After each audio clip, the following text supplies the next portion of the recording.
Hey guys, what's happening? It's John here. Thought I'd give you a little update from sunny Brazil.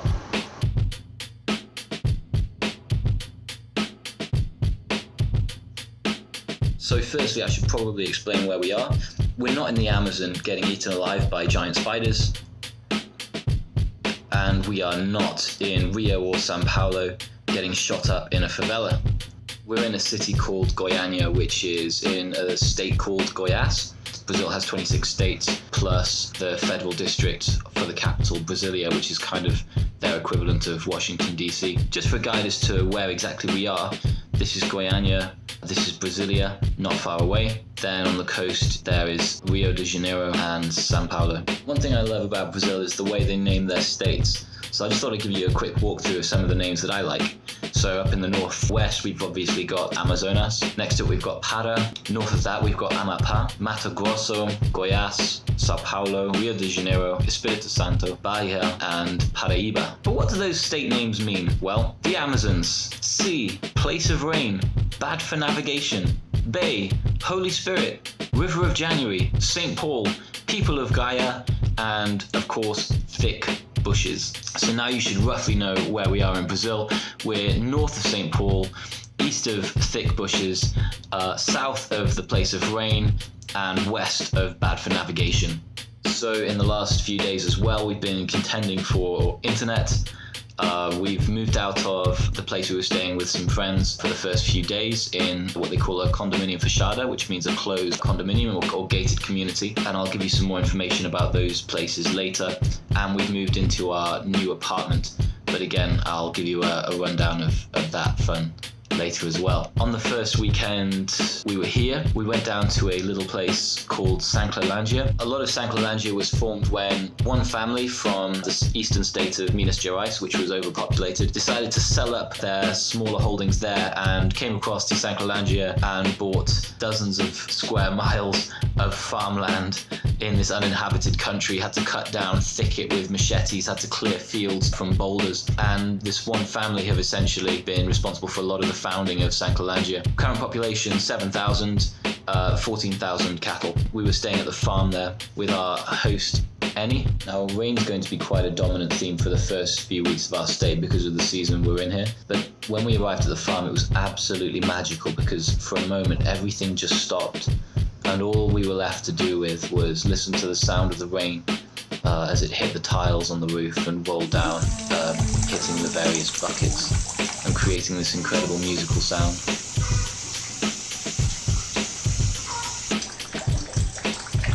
It was a real stillness and a very precious time there. The land around is absolutely beautiful and we took a few walks and just went to see what was there across these miles of land with no one as far as the eye can see.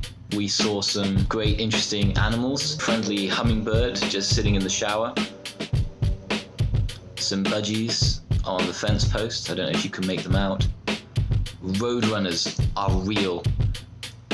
I was as surprised as you are, and apparently they love them because they kill the snakes on the farm, which means there were no snakes. At least that's what they told me.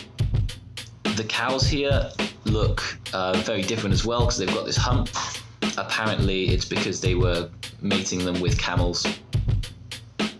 And this beautiful little rabid dog that we just spent a long time stroking as he affectionately nibbled us. We then spent a few days back with our friends in Goiânia. While we were back in Goiânia, we also went shopping and we found a shop that sells tea.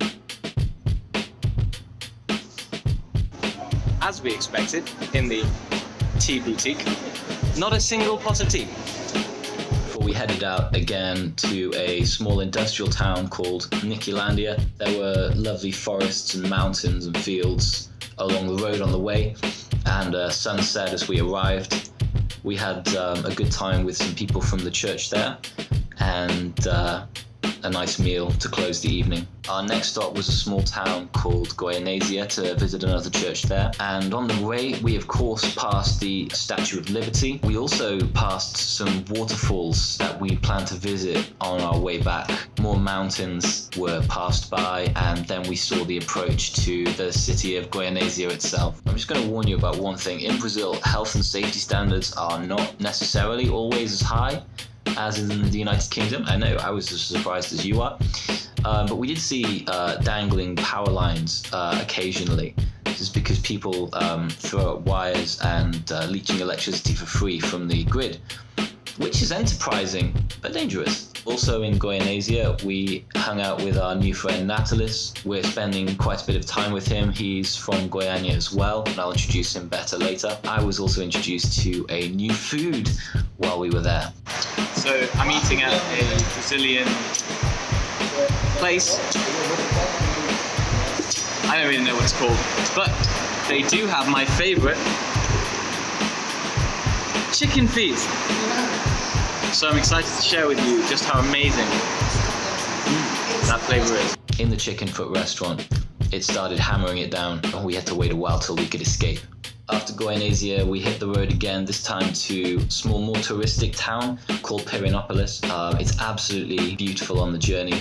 On the way to Pirinopolis, we were driving along, and all of a sudden the road just stops, as in there's no more road. You're now off-road. Fortunately, we were in a 4x4, and so we were able to survive. I thought I'd show you a little bit of what we got up to on the trip. While this is probably illegal in the UK, fortunately it's not here.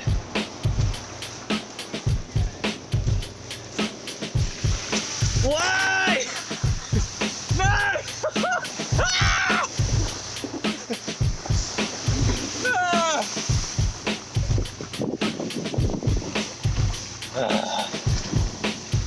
In Pirinopolis itself, they've got this beautiful colonial architecture. We arrived next to the mission, and they have these cobbled streets, and at night apparently the streets are closed down to cars, and everybody just comes out and it's lanterns and people eating and drinking on the cobbles, which sounds pretty magical.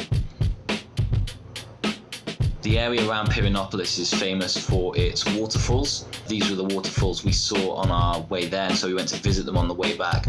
Now, we were warned that because it's rainy season, at any time there could be a flash flood that comes down, so we had to be a bit careful. We're here in Pirinopolis at a waterfall, and look at the scenery around.